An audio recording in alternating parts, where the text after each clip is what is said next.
Bienvenidos a Crucigrama, el podcast sobre el cristianismo práctico. ¿A qué se parece seguir los pasos a Jesús? ¿Cómo vivir en una cultura hostil a la divinidad? Estas son preguntas que exploramos al acoplar nuestra mente y corazón a Jesús. Todos los pasajes de la Biblia citados son de la Reina Valera contemporánea.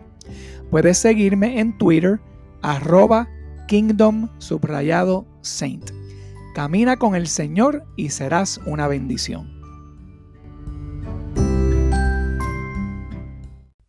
Buenas tardes, hermanos. Un gusto tenerlos aquí, todos sintonizados para este estudio que seguimos en el día de hoy. Habíamos dicho la semana pasada que acabamos la introducción, pero no sé, me gusta la introducción. Tengo algunas cosas más que decir antes de comenzar con la lección en cuanto a la introducción. Hermano, reitero lo dicho, todavía nos queda introducción. Hermano Gabriel, si me puedes facilitar el compartir la pantalla, porque creo que voy a aprovechar y compartir algunas cosas en la pantalla. Más fácil, ahora eres coanfitrión y lo puedes hacer desde allá, hermanito. Perfecto, muchas gracias. Bien, habíamos quedado en Juan 16, del 12 al 16, y pues quería añadir unas cosas más antes de seguir con el estudio como tal, que son 18 cosas que el Espíritu Santo hace hoy día. Había hecho el punto en Juan 16, del 12 al 16, lo voy a leer. Dice ahí Jesús: cuando venga el Espíritu de la verdad, Él los guiará a toda verdad, porque no hablará por su propia cuenta, sino que dirá todo lo que oiga y les hará saber las cosas que van a suceder. Él mostrará mi gloria, porque recibirá de lo que es mío y se lo dará a conocer a ustedes. Entonces él dice algo interesante acá en el versículo 15. Todo lo que tiene el Padre es mío también. Por eso dije que el Espíritu recibirá de lo que es mío y se lo dará a conocer a ustedes. Entonces ahí vemos que el Espíritu, como Jesús, solo habla lo que Jesús ha recibido del Padre. Vemos aquí estas tres divinas personas, el Padre, el Hijo, el Espíritu Santo, aquí todos mencionados en este versículo 15 y todos como que colaborando, dándonos a saber que lo que nos viene a enseñar el Espíritu Santo era lo que proviene del Padre, que es lo que proviene de Jesús también. Parte de la obra del Espíritu en el primer siglo era decirles a esos cristianos lo que estaba por venir, y fue por medio del Espíritu, como dice 2 de Pedro 1, 20 y 21, por medio del Espíritu los profetas hablaron sin añadir interpretación personal a las palabras del Espíritu, y fue el Espíritu quien le dijo a Juan acerca de los desastres que ocurrieron en el año 70 después de Cristo, como leemos en partes de Mateo y en el libro de Apocalipsis. Jesús dice aquí: todo cuanto tiene el Padre es mío.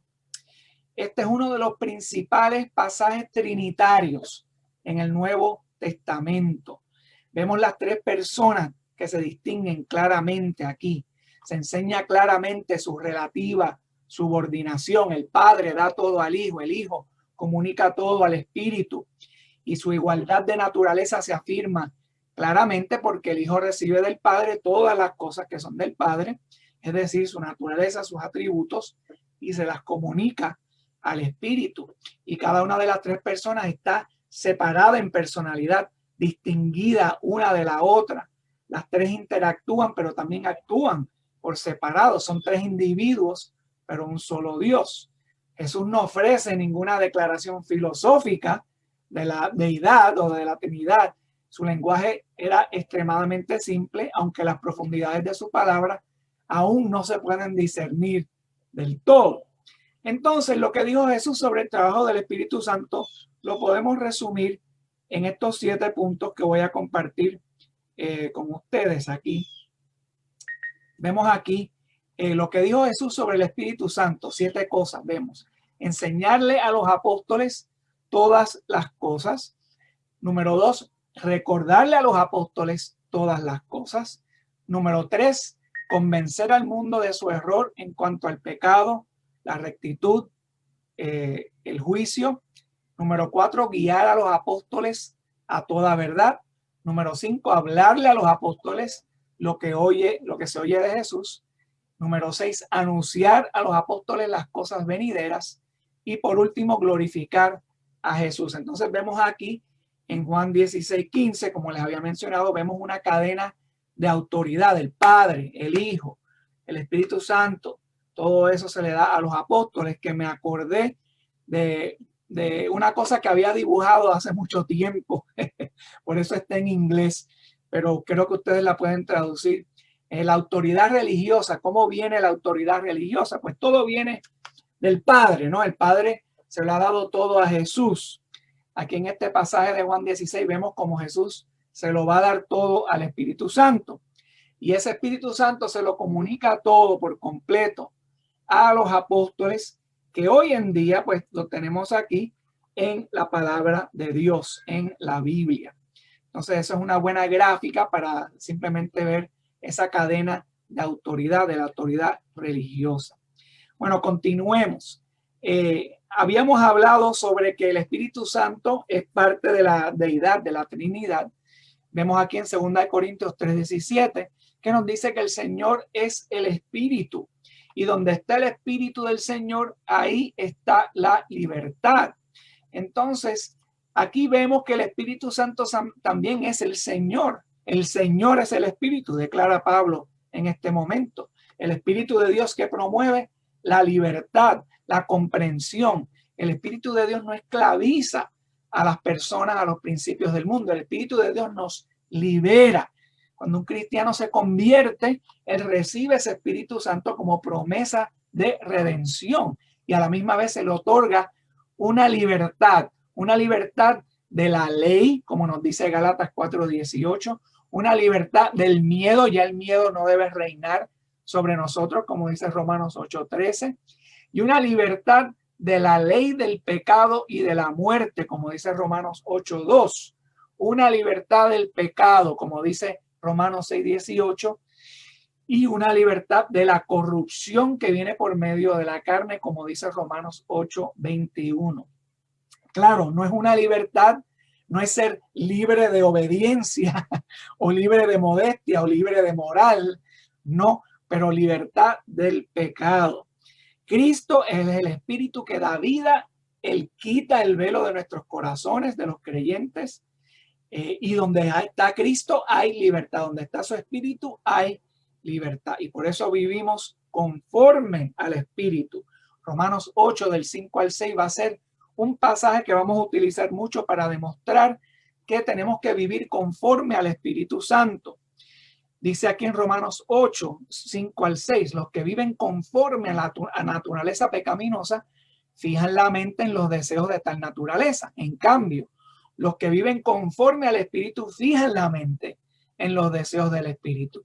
¿Por qué? Porque la mentalidad pecaminosa es muerte, mientras que la mentalidad que proviene del Espíritu es vida y paz.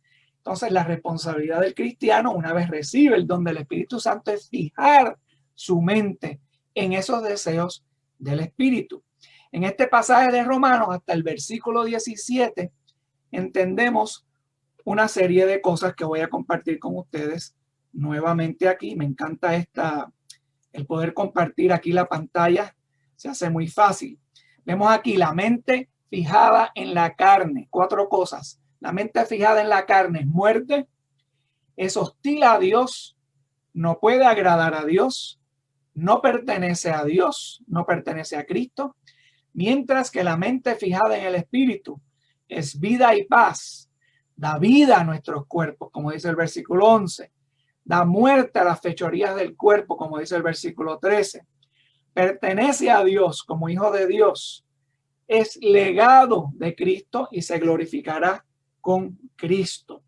Son unas cositas aquí para tener en mente a medida que vayamos haciendo este estudio, pero las vamos a repetir nuevamente.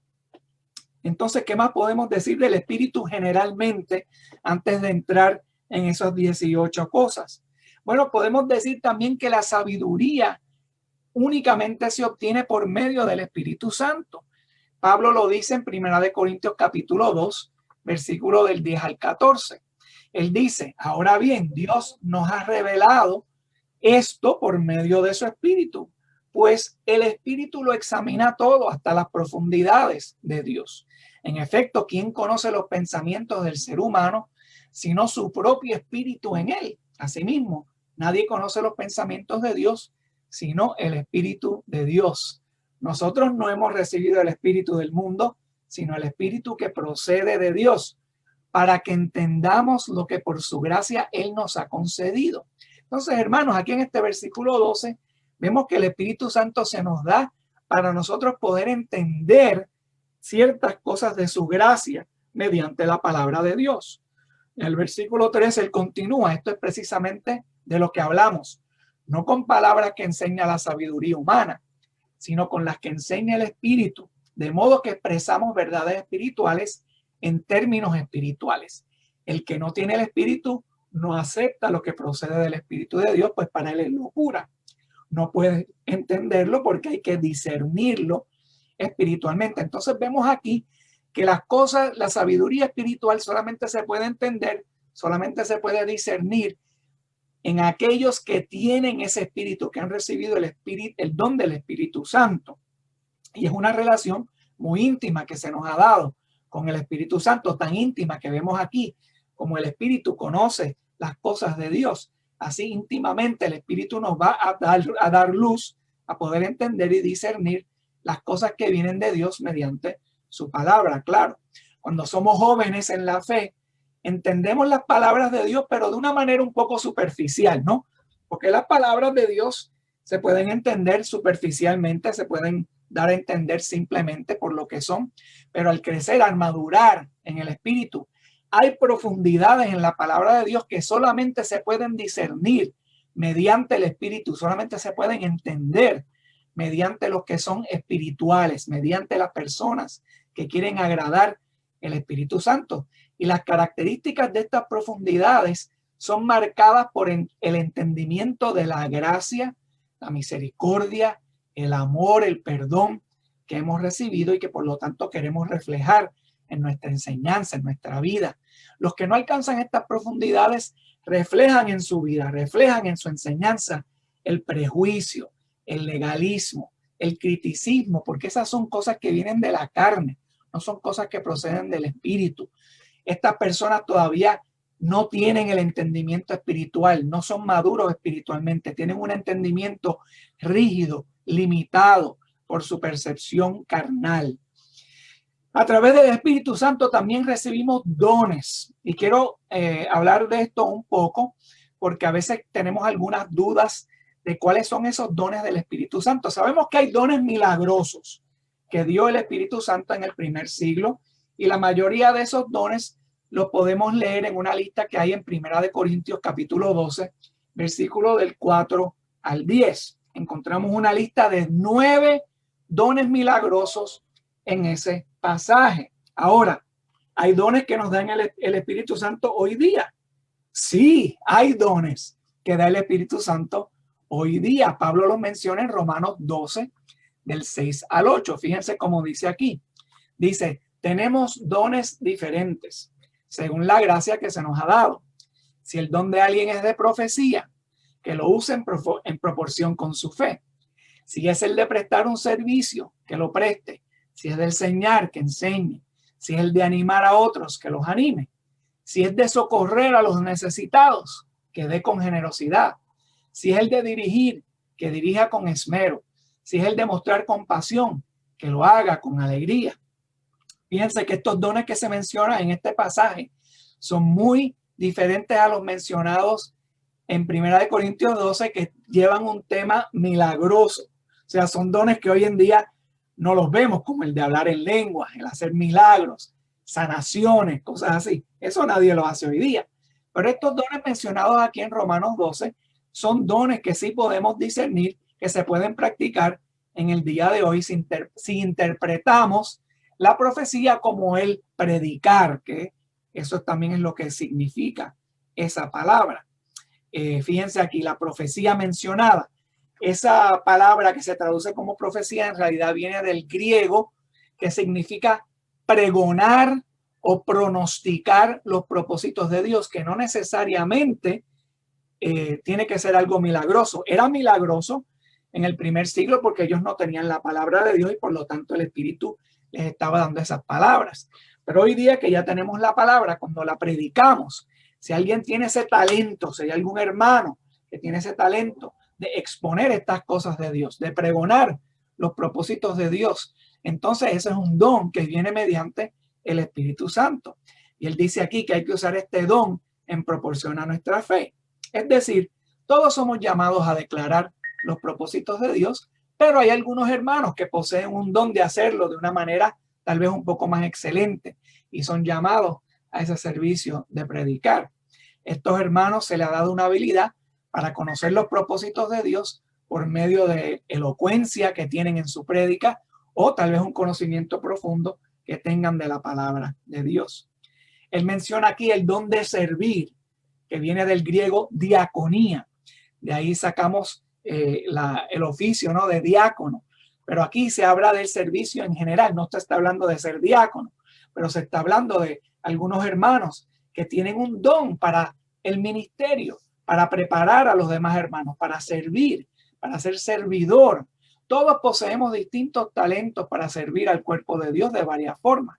Por ejemplo, el hermano Gabriel está prestando su servicio, coordinando ponentes, coordinando tiempos, lecciones, proporcionando foros para la hermandad. Muchos otros sirven de muchas maneras diferentes, usando los recursos que Dios les ha dado a ustedes para prestar un servicio, para llenar una necesidad que tal vez otro tenga. Y todos debemos de servir, como dice aquí, de acuerdo a lo que Dios nos ha proporcionado. Nadie puede dar lo que no tiene, pero si lo tienes, dalo. Eso es parte del don que te ha dado a través del Espíritu Santo.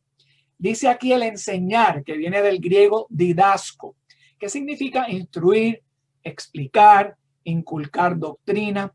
Noten como aquí se menciona que el enseñar y el predicar son dos cosas distintivas. Un buen maestro tal vez no tenga talento para predicar y tal vez haya un predicador que no tenga un buen talento para enseñar. Dos cosas diferentes, ¿no? También dice el animar.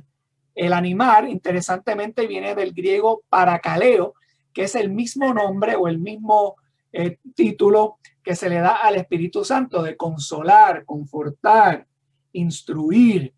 Hay hermanos que tienen este don para animar, para confortar a los que están decaídos. Dios les ha dado palabras de ánimo para refrescar a otros de forma especial, como lo vemos en Bernabé. Bernabé era un hermano que tenía este don, como leemos en Hechos 11, 22 al 25. Se habla ahí de Bernabé de Antioquía, que cuando él llegó y constató la bondad de Dios, se alegró mucho, exhortó a todos a permanecer fieles al Señor con todo el fervor de su corazón. Y dice el versículo 4 que Bernabé era un hombre bueno, lleno de fe y del Espíritu Santo. Y sabemos que Bernabé en realidad no hizo ningún milagro, pero aquí se habla de cómo estaba lleno del Espíritu Santo. Después dice aquí, socorrer. Ese es otro don que nos da el Espíritu Santo, el don de socorrer. ¿Y qué significa ese don? Bueno, eso viene del griego metadidomi, que significa dar o compartir.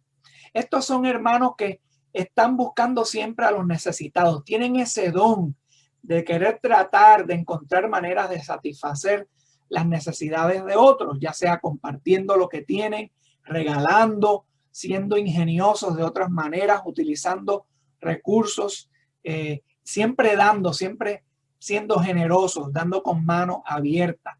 Hay otros hermanos que dan de su tiempo, de su atención, de su persona, muestran esa generosidad a través de esas atenciones que dan. Hay otros que demuestran esa generosidad con bienes materiales o recursos que Dios les ha dado. Y ese es un don que tienen mediante el Espíritu Santo. Hay otros que tienen el don de dirigir. Ahí viene del griego proistemi, que significa gobernar, administrar, proteger. Estos son los líderes que Dios nos ha dado, que tienen este don de dirigir, tienen los talentos para poder administrar, atender las cosas a un nivel colectivo sin afectarse emocionalmente. Se ocupan de la iglesia, llevan a cabo su función, que se mantenga una doctrina sana. tal y como lo habíamos estudiado cuando estudiamos sobre los oficios de la iglesia, sobre el trabajo del evangelista. Y por último se nos menciona aquí el don de mostrar compasión, que viene del griego eleo. Significa ayudar a los afligidos, traer ayuda, buscar ayuda. Un poco diferente al de socorrer, ¿no? Estos hermanos están sintonizados en traer ayuda y sanidad a los que están deprimidos, a los que están adoloridos. Estos son hermanos que sienten esa empatía, tienen un don, que tienen esa empatía, sienten el dolor de los demás, están motivados por la compasión que Jesús ha tenido con ellos. Ellos obran, ellos traen ayuda a los que están sufriendo, siempre están sintonizados. Y hay unos hermanos pues que simplemente se destacan en eso más que otros. ¿Por qué? Pues porque tienen ese don que el Espíritu Santo les ha dado. Estos 7 dones del Espíritu vienen y se ven hoy día en la iglesia del Señor. No son dones milagrosos, sino capacidades obtenidas, amplificadas por la presencia del Espíritu Santo en el cristiano. Y eso pues simplemente eran unas cosas que quería añadir a la introducción antes de nosotros comenzar con el estudio que vamos a comenzar ahora mismo. ¿Qué hace el Espíritu Santo hoy día en el cristiano? Y vamos a enumerar 18 cosas que el Espíritu Santo está obrando en el cristiano en este siglo presente. Bueno, si tienen ahí sus apuntes, su libreta, vamos a comenzar con el número 1. El número 1, ¿qué hace el Espíritu Santo hoy día? Bueno, primero que nada, Él vive en el cristiano. Ese es el número 1. Él vive en el cristiano. La Biblia nos enseña que cuando nos comprometemos con Cristo, nos bautizamos, Dios nos da el don del Espíritu Santo. Él nos perdona nuestros pecados, nos limpia mediante el sacrificio de Jesús, mediante su sangre, para el propósito de darnos el Espíritu Santo, que esa era la promesa de Dios en Joel capítulo 2. No era el perdón de pecados, sino el Espíritu. Dios iba a derramar su Espíritu sobre toda carne. Él quería restaurar esa relación con nosotros que se había perdido en el jardín de Edén. Y para restaurarla, primero tenía que proveer el perdón de pecados a través del Mesías. Una vez provisto ese perdón de pecados, ahora se podía cumplir esa promesa de restaurar nuestra relación con Él mediante el Espíritu Santo. En Hechos capítulo 2, versículo 38, vemos ahí expresado este cumplimiento de la profecía.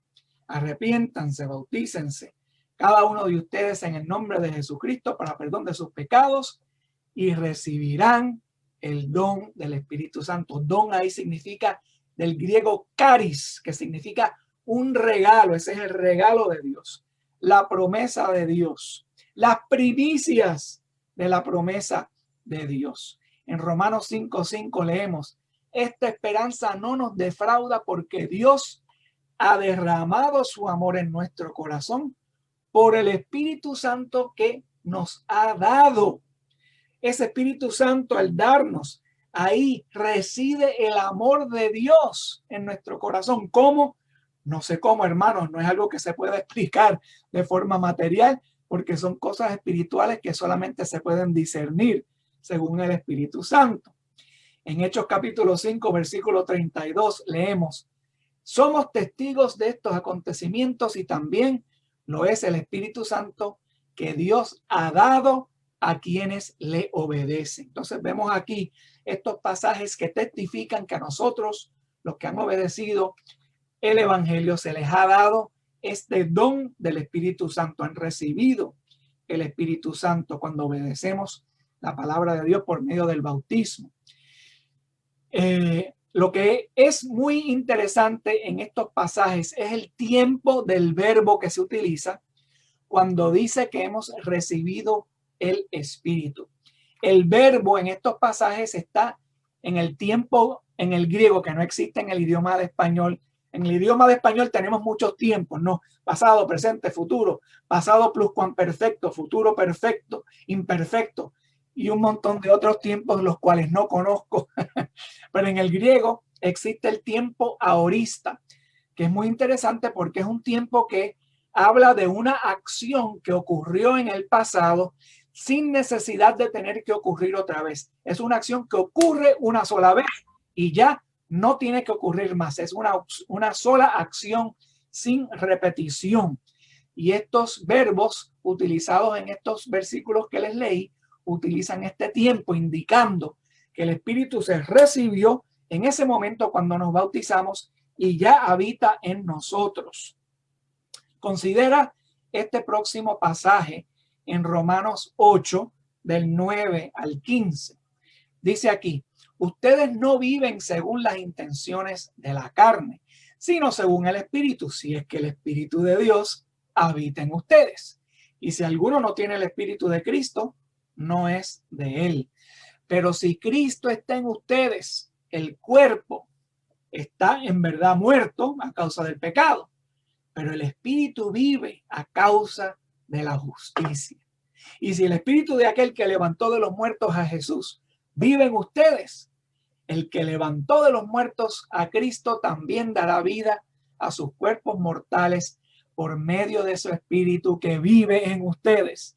Así que, hermanos, tenemos una deuda pendiente, pero no es la de vivir en conformidad a la carne, porque si ustedes viven en conformidad con la carne, morirán. Pero si dan muerte a las obras de la carne por medio del Espíritu, entonces vivirán.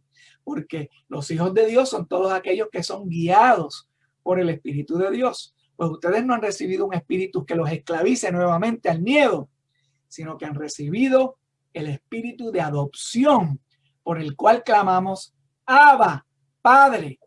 Noten cuántas veces en este pasaje se aclara que alguien está viviendo en nosotros, que se nos ha dado un ser, no una cosa, un ser quien vive en ustedes. Las cosas no viven, las cosas materiales no viven ni están muertas.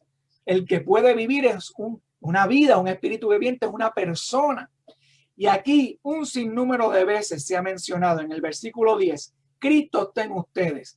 En el versículo 11, Jesús vive en ustedes. En ese mismo versículo hacia el final, el Espíritu vive en ustedes. En el versículo 13, por medio del Espíritu vivirán. En el versículo 14, guiados por el Espíritu. Hermanos, alguien está viviendo en nosotros. Cristo vive en nosotros. El Espíritu vive en nosotros. Alguien vive en nosotros. No es algo, sino alguien. Se nos ha dado para aquellos quienes se han bautizado, el Espíritu de Dios, el Espíritu de Cristo. Cuando el Espíritu se nos da, este cuerpo que se considera muerto, ¿no?, por causa del pecado, ahora es vivo, ahora vivirá, se le dará vida. Llegará el momento cuando Jesús venga, que por medio del Espíritu estos cuerpos mortales se harán inmortales. Pero ahora mismo, aunque sea un cuerpo mortal, porque el Espíritu vive en nosotros, este cuerpo ahora se convierte en el templo del Espíritu Santo, el templo de Dios. Somos templo. Por eso es que hoy nosotros no hablamos de ir a un templo, aunque a veces hay algunos hermanos que utilizan esa palabra, ¿no? Vamos al templo y hablan sobre el edificio de la reunión como el templo. Hermano, no debemos de hablar así, porque en realidad hoy día hay un solo templo y ese templo es mi cuerpo y colectivamente somos la iglesia, pero es porque el Espíritu de Dios vive en nosotros y nos hace santo, nos santifica. Ustedes se acuerdan cuando el ángel de Dios se le aparece a Moisés, él le dice a Moisés: quítate las sandalias porque estás pisando tierra santa. Hermano, si usted se acerca hacia mí, yo le voy a decir que se quite los zapatos porque se está acercando a tierra santa. No por el hecho de que yo sea algo especial, pero el Espíritu de Dios vive en mí. Yo soy templo del Espíritu Santo. Si usted lleva su día pensando de esa forma, tal vez usted llegue a hacer cosas diferentes si se da cuenta de que usted es el templo del Espíritu Santo. Y eso nos lo dice Pablo, no es un secreto. Primera de Corintios 6:19. ¿Acaso no saben que su cuerpo es templo del Espíritu Santo? ¿Quién está en ustedes? Y al que han recibido de parte de Dios. ¿Qué pasaje más claro? Se nos ha dado a alguien, no algo. Alguien que vive en nosotros nos da vida y santifica este cuerpo. Por lo tanto, somos templo. Algunos pasajes relacionados con este primer punto los comparto aquí con la pantalla. Santiago, capítulo 4, versículo 5. Dice, ¿o creen que la Escritura dice en vano que Dios ama celosamente al Espíritu que hizo morar en nosotros? Primera de Tesalonicenses 4, 8. Por tanto, el que rechaza estas instrucciones no rechaza a un hombre, sino a Dios, quien les ha dado a ustedes su Espíritu Santo. Gálatas 4, 6. Ustedes ya son hijos de Dios, quien Dios ha enviado a nuestros corazones el Espíritu de su Hijo que clama Abba Padre, muy parecido al pasaje que leímos en Romanos 5. Y Efesios 1:13, en él también ustedes, cuando oyeron el mensaje de la verdad, el evangelio que les trajo la salvación, y lo creyeron, fueron marcados, sellados con el sello que es el Espíritu Santo prometido. Aquí vemos el uso de la sinécdoque en las escrituras. La sinécdoque es una figura lingüística donde una parte representa el todo o viceversa. Por ejemplo, el oír y el creer representa también la obediencia al evangelio, es decir, el bautismo. Él no tiene que decir aquí los que se bautizaron, porque cuando dice los que creyeron ya se entiende que obedecieron y bautizaron. Ese es el uso de la sinécdoque, una figura lingüística usada comúnmente a través de todas las escrituras. Efesios 4:30. No agravien el Espíritu Santo de Dios, con el cual fueron sellados para el día de la redención. A veces nos preguntamos el por qué nos sentimos un poco afligidos o nos sentimos con un espíritu bajo. Tal vez es porque estamos agraviando el Espíritu Santo, porque no estamos haciendo lo que agrada al Espíritu. Entonces tenemos que preguntarnos, oiga, ¿cómo vamos a animar el Espíritu en nosotros? Bueno, de eso vamos a hablar, tal vez no hoy, pero en otra lección, cómo hacer las cosas que agradan al Espíritu Santo. Dice en 2 de Timoteo 1:14, el Espíritu Santo, quien vive en nosotros, con el poder del Espíritu Santo, que vive en nosotros. Hermanos, las escrituras son claras. Hay alguien que vive en nosotros. Podemos decir que es Cristo. Podemos decir que es el Espíritu de Dios. Podemos decir que es el Espíritu Santo que se nos ha dado. Fíjense cómo dice aquí Hebreos 6, 4 y 5. Dice, no es posible que los que alguna vez fueron iluminados y saborearon el don celestial y tuvieron parte en el Espíritu Santo y saborearon además la buena palabra de Dios y los poderes del mundo venidero. Aquí el autor de Hebreos habla de los que fueron salvos, pero perdieron su salvación porque no permanecieron en la palabra y en la fe. Fíjense cómo estos tuvieron parte en el Espíritu, además de otras cosas mencionadas. Pero quiero hacer el punto aquí donde se distingue tener parte en el Espíritu Santo y se distingue de saborear la buena palabra de Dios. Se hace una distinción entre el Espíritu Santo y la palabra de Dios. O sea, dos cosas separadas. El Espíritu Santo aquí, la palabra de Dios acá. No es lo mismo. Son dos cosas. El Espíritu Santo usa la palabra de Dios, sí.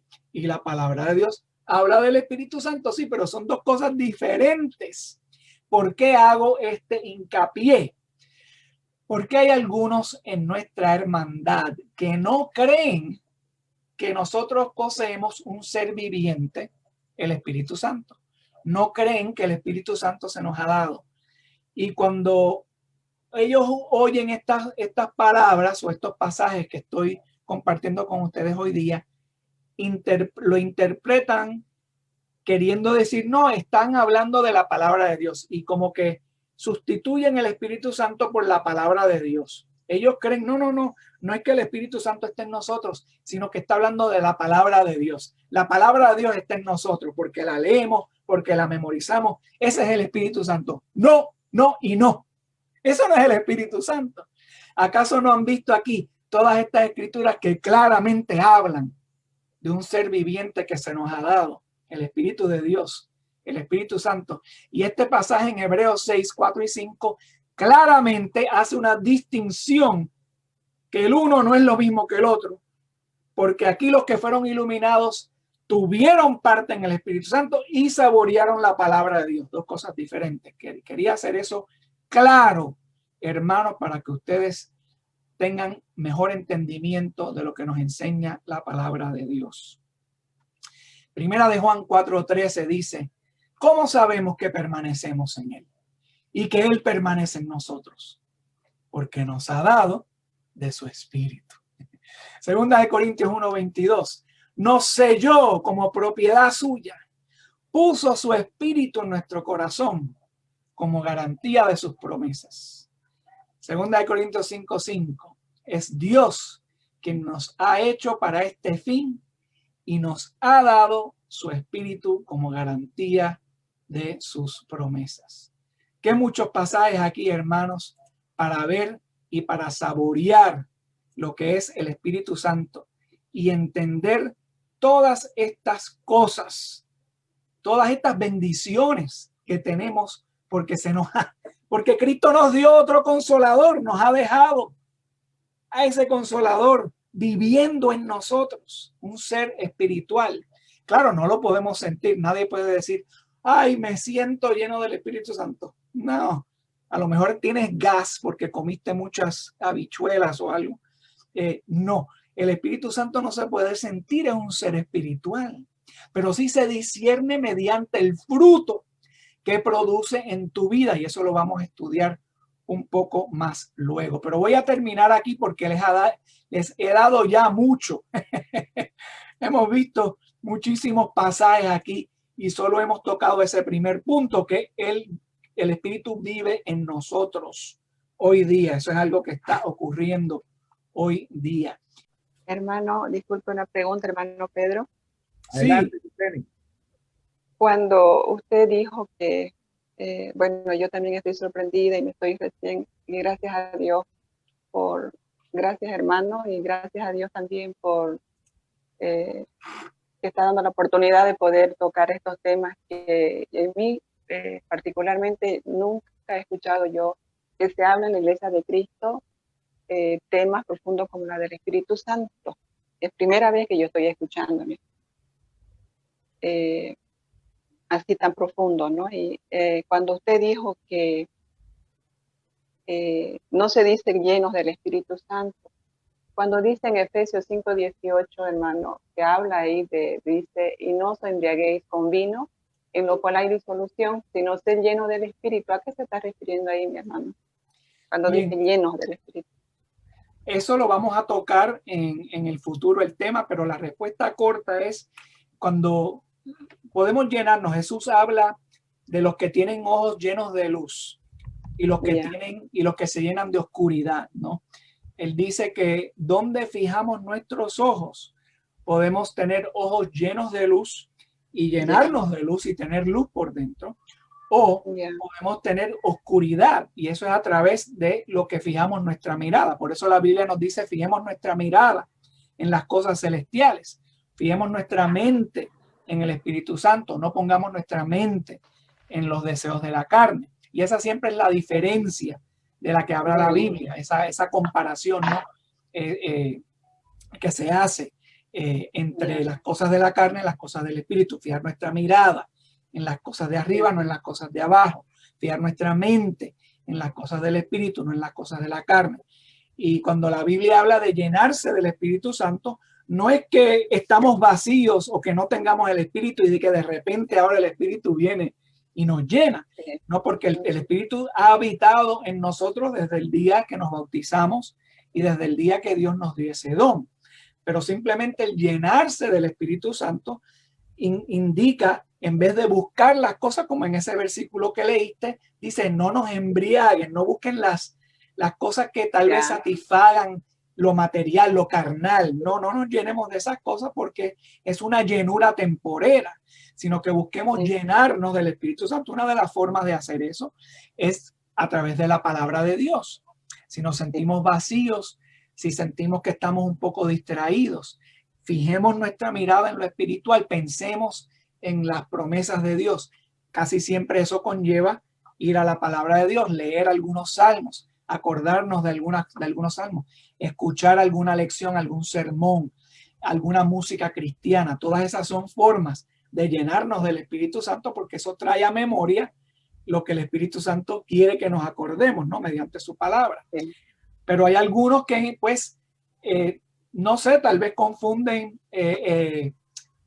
Yo creo, mi pensar personal es que, pues, en contraste a los pentecostales, porque los pentecostales, pues, siempre hacen mucho llamamiento, hacen mucho hincapié, mucho énfasis en el Espíritu Santo, pero de una forma errónea, no de acuerdo a la palabra, sino hablando lenguas que en realidad son disparates, no son lenguas, porque las lenguas son idiomas, y eso fácilmente se puede comprobar en la palabra de Dios.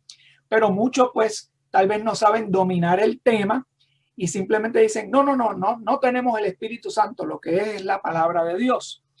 Y entonces ahí se confunde y bueno, no, sí, yo puedo leer la palabra de Dios, traerla a la mente, pero el que me da poder, un poder sobrenatural para yo no ser esclavo de la carne, para yo decirle que no a las cosas de la carne y un sinnúmero de otras cosas que vamos a mencionar, eso es mediante el Espíritu Santo quien vive en nosotros.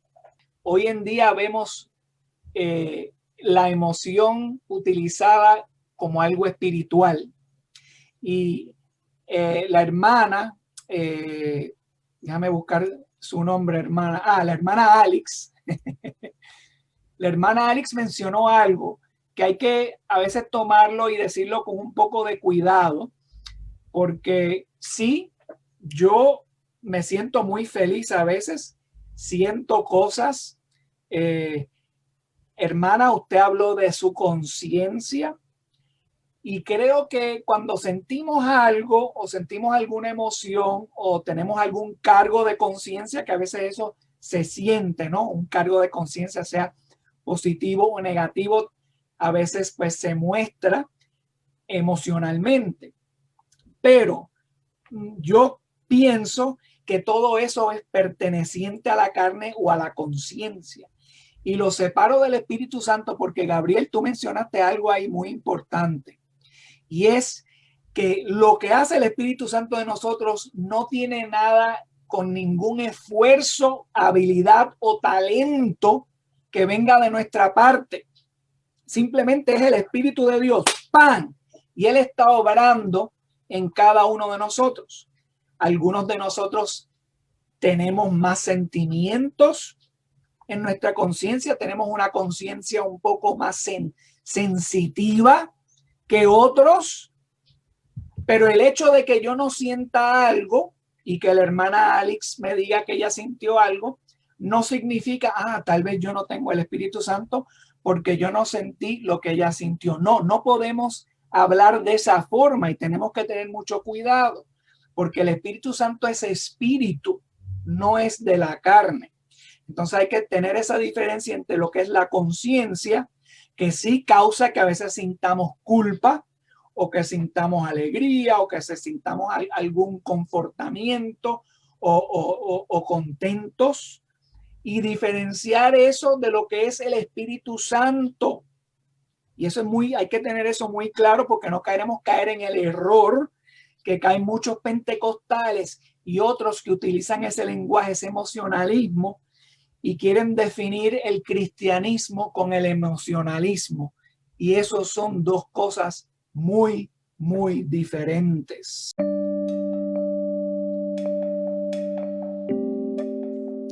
Espero que el Señor te haya dado una idea de cómo acoplarte a Jesús con el mensaje de hoy. Siempre aprecio tus comentarios. Puedes enviarme tus pensamientos, reflexiones y comentarios directamente a través de la aplicación Anchor.